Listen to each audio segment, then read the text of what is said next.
friends call me Bert. I'm a senior combat animator here at Sony Santa Monica. My name is Kim Wynn, and I'm a gameplay animator.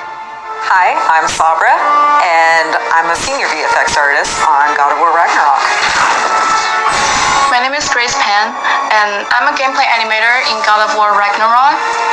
Hi, I'm Stephen O'Hara, GBA, combat designer on God of War, and I create interesting and memorable creatures that players like to attack and defend against.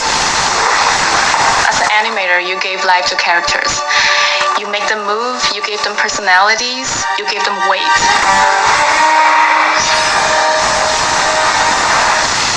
My role as a VFX artist is to put the power behind a move. You are in control of fire and earth and water and wind. Whether you are throwing your axe or on the receiving end of an enemy's spell, VFX is what really gives the movement and the danger to every move that a character or enemy makes. I work really closely with the design team and the tech art team on this project specifically. We actually work a lot with camera, along with the guidance of our great camera team, so I find myself doing fight choreography sometimes. One of the most challenging parts about being a combat designer isn't the technical implementation of creating a creature, but it's really navigating that line between frustrating and engaging. We want to make something that makes players lean forward and focus and really try hard against that enemy and feel good about overcoming that, but we don't want to make them feel defeated if they can't figure something out. And then it feels rewarding when you win, not because it was impossible, but because it was fun and engaging. After the last game, we've heard the community cry out for more mini-bosses, bigger creatures, and enemy variety, and this time we really leaned into that. So in God of War Ragnarok, you're going to be traveling to all 9 realms, and each realm is going to have like its own theme of enemies that are very unique to that space. For example, in Alfheim, we're familiar with the Dark Elves, but this time around we're going to be fighting the Light Elves, such as the Light Elf Warrior. One of the key learnings from the last God of War game is we don't have to think about the camera and how close combat is going to feel. We already have that knowledge, so we can build upon the close camera that we have, and we can iterate on enemies, creating more interesting scenarios. In the last game, Atreus was just starting to fight alongside Kratos, and he was learning from the master tactician. So in this game, he's trying to prove himself a little bit more, and we built upon those mechanics with him. The previous God of War, Atreus was still a kid, right? So he has a lot of dependency on his father. And for this game, you will see Atreus moving more independently on his own as a companion. In regards to VFX for Kratos, I think what the players really love is the powerfulness of it. When you are playing as Kratos, you really do feel like the God of War. And moving into Ragnarok, we want to really make something bigger, make it stronger, make it more of a spectacle. You want them to be like, oh my gosh, I didn't know that the Blades of Chaos could get even better, but look at that. So as Kratos gets more powerful, he's going to have access to newer combos and newer abilities that will increase the combat depth of each weapon. For the Blades, one of the moves that I've really enjoyed from previous God of Wars is the combat grapple, and we're going to be bringing that with a new twist. I'm very excited for players to try the blade grapple traversal moves. That brings so much more speed into the movement and the dynamic feel to it. One of the ways we've expanded Kratos combat this time around is we've given more utility and choice to the shield loadout. If you are a parry person, you could really go for a shield that gears towards parrying. If you're a big blocker, then you could choose a shield that will really match your playstyle. One new mechanic or element that I'm really excited about is these combo finishers. Building up the stun meter this time around is going to lead to different ways to basically decapitate the enemy. You're going to be able to choose, which weapon you want to have when you kill a guy.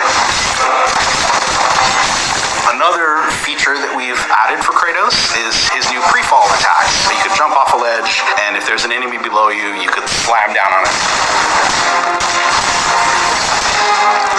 There's such an emphasis on verticality in some of these fights that it's super engaging. And as Kratos, now that you have so much mobility and that you can also take advantage of that verticality, I think it just adds such another interesting layer to a fight.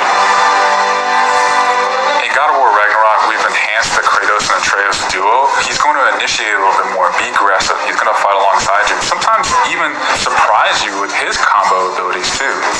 Some of the new expanded companion actions that you'll see Atreus do leverage the fact that he's older now, he's bigger now, and he's different from Kratos, so his magic has a different flavor. Not only that they fight side by side together, there are also a lot of mini games and player interaction moments. For example, like the puzzle systems and the set pieces, you definitely will see a lot more collaborations between father and son.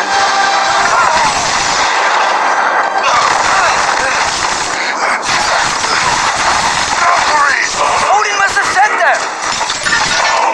There's so much that goes into building a big set piece. You basically iterate and iterate and iterate, and it takes testing and just seeing what works to really figure out the personality of something. Basically, every department gives it their all to make things really spectacular. There were a lot of different times that I would look back at God of War games just through the ages before 2018. There were so many amazing, huge boss fights and set pieces that it was a huge inspiration for me on my time on this project. Are they all father? Our design philosophy for creating new and memorable enemies is basically making them a combat puzzle, similar to like chess, and focusing on the chess pieces. Each piece has its own theme and its own use. You need to be able to see what's happening in an instant and be able to react as the player. There's a couple of different ways that we go into making an attack very readable for the player. Sometimes we add a signature audio cue, or we'll add the different rings, such as what we did in the last game, that lets you know that this attack is unblockable, you need to dodge it. There's so many different ways that VFX really helps not just show what an enemy is about to do, but show who the enemy really is.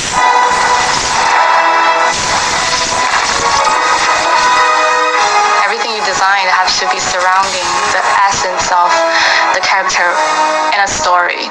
It's what makes it believable and memorable in the first place. I think what I'm most excited about is for players to experience the diversity of enemies that this game has to offer. You will be fighting everything from small little creatures to things that will take up the entire screen. All of their designs run the gamut. I think each one looks so much different from the next one, and each of them have their own play styles and their own little fantasies that go into it. And so I think if you are really into Norse mythology, you'll be very interested to see how Sony Santa Monica has taken some of these creatures and interpreted them for God of War.